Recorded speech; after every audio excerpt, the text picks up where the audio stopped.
his brother John, and led them up a high mountain by themselves, and was transfigured before them.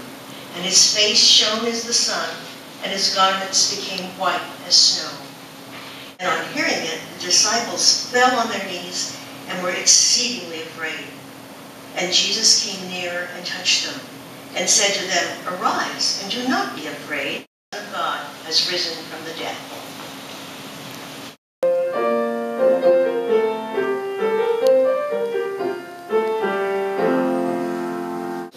Lent is a wonderful time to stop and reflect on the gifts that we've been given throughout our lives, and to remember the sacrifice of that of Jesus, who sacrificed for each one of us, and to remember those points of encounter, whether it was at a birth, at a death, and some sort of an event, when we understood really well what it is to be friends of Jesus Christ.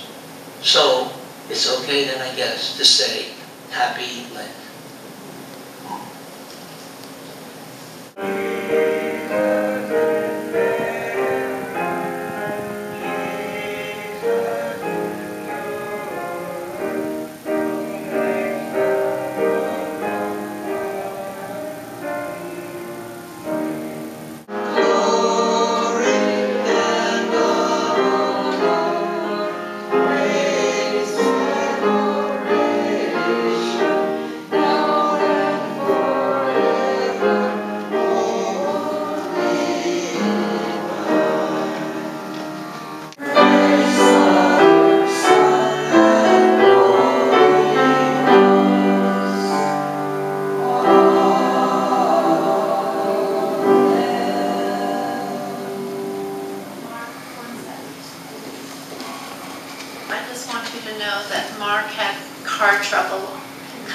His muffler fell off and he had to pick it up, and now he has to tie it on. So anyway, we're so glad he came, and thank you, Putney Westerfield, for filling in. We really appreciate it. Have a good week, everyone. Thank you.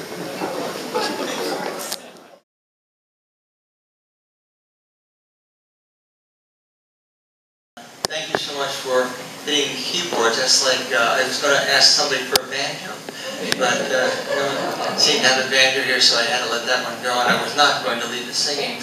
Anyway,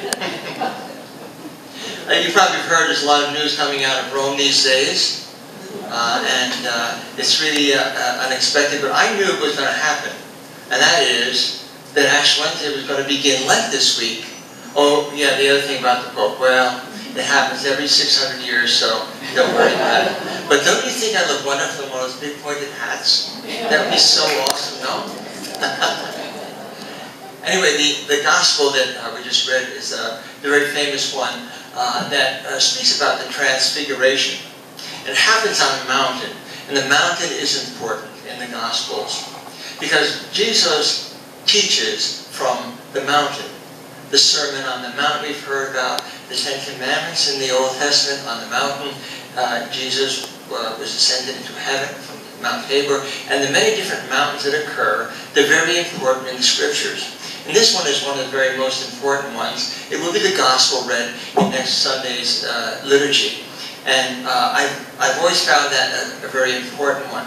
There's something about mountains that, if we think about it, are very, very special. When you go to a mountain, the air is fresher in most cases.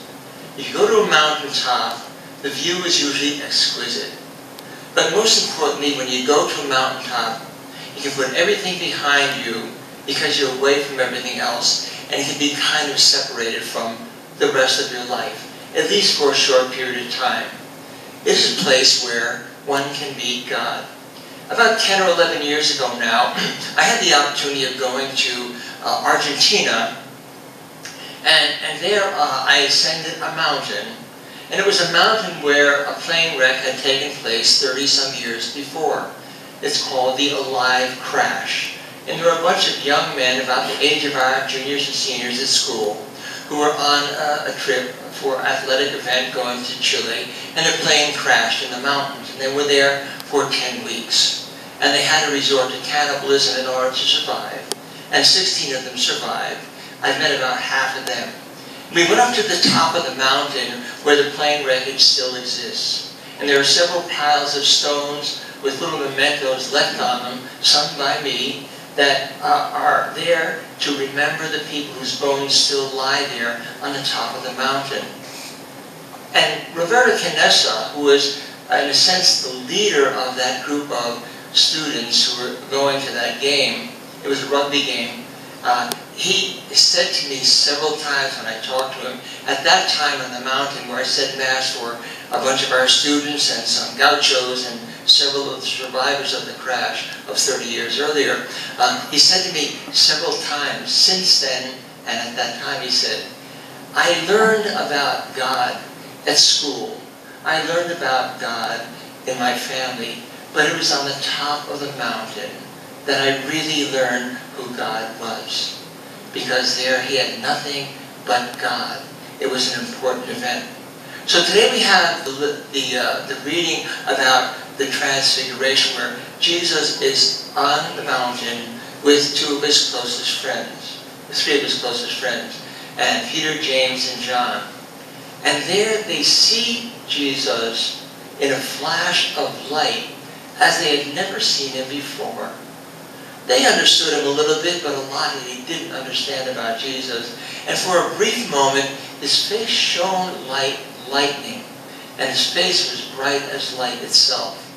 And for a moment, they had this wonderful insight into who they were with, Jesus Christ, the all-powerful, the one who came to save humankind. And Jesus appeared with two representatives of the Old Testament, Moses and Elijah. One the great lawgiver, the other the great prophet. And the voice of God came down from heaven saying, "This is my Son." So in a way, what happened at that time on the mountain was that the Old Testament and the New Testament were fulfilled together. Jesus was standing there between the two of them. The apostles who were with him wanted to stay where they were, because this was a wonderful place, and they saw Jesus in a way that they had not seen him before. But that wasn't to be. They wanted to stay there and build little temples for him. He said, "No, we go down now." And they went down, and they did their work, they lived their lives, and they were martyred. And all of this took place afterwards. But many times in the Acts of the Apostles, they remembered. They always remembered that one moment on the mountain, because it was so transformative, it was so important for them. So we are beginning the season of Lent. I think Lent is most of you are my age, so you all remember the old days when Lent was the darkest time of the world, when meat was portioned out by the ounce, if there was any at all, when you didn't go to the movies, when you gave up candy and all the stuff that you used to do. Very, very dark and foreboding. And if you lived in the East Coast like I did, it was a bad time of year anyway. It was snowing and dark and rainy and all that stuff. You remember that probably too. So anyway, now the way we approach Lent is a good time to stop and remember the mountaintops that we have been gifted with in our lives. Every one of us has high points in our lives, times when we saw Jesus as never before. When Jesus seemed much more real than on the ordinary days of our lives. When Jesus was powerful and in our presence. Lent is a wonderful time to stop and reflect on the gifts that we've been given throughout our lives. And to remember the sacrifice of that of Jesus, who sacrificed for each one of us. And to remember those points of encounter, whether it was at a birth, at a death, and some sort of event, when we understood really well what it is to be friends of Jesus Christ. So, it's okay then, I guess, to say, Happy Lent.